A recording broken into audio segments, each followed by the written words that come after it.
لما نشوف منتخب بهذه الطريقه، منتخب العراق، يعني انا اتمنى يعيد لي كذا لقطه من لان الحين يقول لي خلص الوقت، يقول لي خلص الوقت. منتخب العراق يعني شوف الحماس، شوف التمركز، شوف الروح، شوف السرعات اللي يسوونها، شوف الضغط على حامل الكره، شوف قطع الكره فوق تحت، شوف يعني لما لاعب يوقف مع لاعب على كوره يعني تحس انه في رجل، في لاعب قوي، في لاعب يعني حامل شعار، قاعد يدافع عن شعار وطن، شعار بلد. يعني تشوف في معطيات كثيره بصراحه، مخرجاتها مين موجوده عندنا؟ ليش؟ وش ينقصنا احنا؟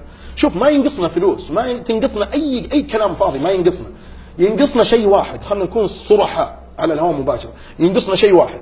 اللاعب السعودي شبعان فلوس، اللاعب السعودي ما عاد عنده طموح يعطي اكثر من كذا. لاعب عمره 17 18 سنه عنده كم مليون ماخذها في النادي وموقع عقود بملايين، قاعد يمشي لك بشنطه ويمشي لك بنظاره ويمشي لك بسلاسل. خلينا نتكلم بواقعيه. لاعب ما يستحق الواقع اللي هو فيه. شوف لي لاعب منتخب العراق اللي قاعد يتمرن بفنيله جاكو، فنيله جاكو شعار العراق، احنا في نادي الرياض نتمرن بتمارين. اللاعب بعد ما يتمرن يدب الفنيله كذا في الارض. هذه فنيله او طقم نادي منتخب العراقي. خلينا نتكلم بواقعيه. اللاعب السعودي لاعب خلاص ما عاد عنده شيء، ما عاد عنده شيء يبغاه، وصل لمراحل خلاص مره اكتفى. لا لازم نعيد الصياغه ونرجع من جديد، ولازم نقول للاعب السعودي انت مكانك هنا مش مكانك هناك، لسه ما بعد وصلت هناك. طيب يا كابتن، شكرا.